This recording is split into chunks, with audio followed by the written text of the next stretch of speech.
ये खबर KR मंगलम university द्वारा प्रस्तुत की गई है। जनशक्ति के दबाव के आगे, युवाओं की शक्ति के आगे, संपूर्ण विपक्ष की एकता के आगे असत्य हार गया, अधर्म हार गया और धर्मेंद्र प्रधान को इस्तीफा देना पड़ा। मैं कह सकता हूं ये एक अक्षम्य और भ्रष्टाचार में डूबे विभाग के मंत्री का इस्तीफा है जो बहुत पहले हो जाना चाहिए। जिस आदमी के कार्यकाल में 152 बार पेपर लीक हुआ, जिस मंत्री के कार्यकाल में उसका सचिव, दूसरे नंबर का सचिव और 47 अधिकारी हटाए गए हों, उस मंत्री को जबरदस्ती इतने दिन तक बना रहा और जिसकी वजह से देश के युवा मारे जाते रहे, पीटे जाते रहे। सिर्फ इस्तीफा नहीं होना चाहिए, मेरी मांग है धर्मेंद्र प्रधान के कार्यकाल की जांच भी होनी चाहिए। ये भ्रष्टाचार में डूबा हुआ था।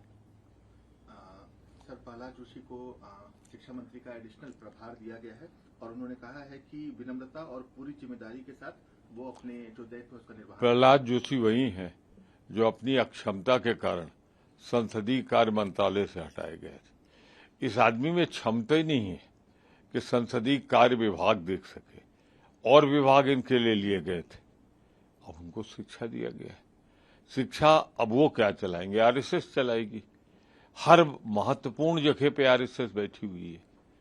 तो इनको देना जोशी जी को ये साबित करता है कि एक अक्षम और भ्रष्टाचारी से लिया और दूसरे को दिया। सर, अमित शाह का, धर्मेंद्र प्रधान के रिग्निशन पे अमित शाह का बयान आया है कि जो भारत के युवा हैं, जो छात्र हैं, वो हमारे लिए किसी भी पोजीशन से ज्यादा महत्वपूर्ण रखते हैं।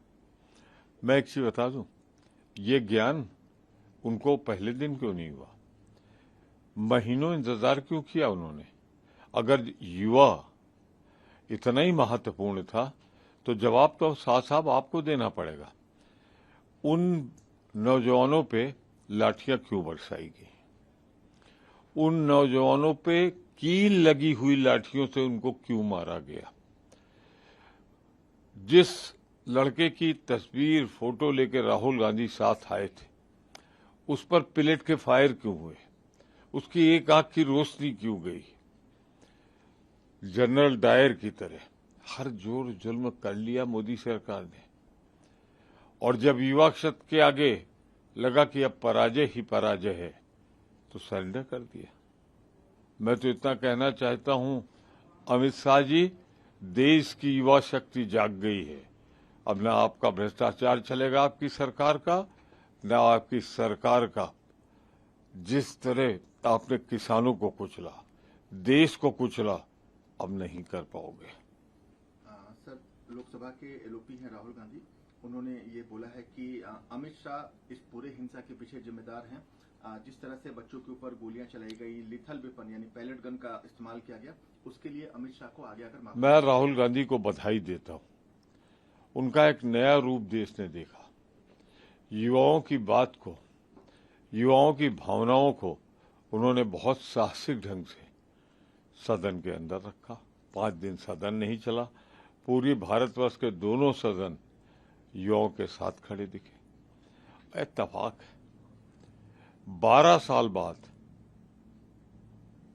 कौरवों को हराने के लिए पांडव आए थे, महाभारत हुआ था कुरुक्षेत्र में, और अब 12 साल बीत गए मोदी जी। कौरव शक्ति का विनाश का समय आ गया है। पांडव आ गए हैं आपके सामने, युवा के रूप में, राहुल गांधी के रूप में, विपक्ष के रूप में। सत्य जीतेगा, असत्य हारेगा, धर्म जीतेगा, अधर्म हारेगा, भ्रष्टाचार, अक्षमता हारेगी।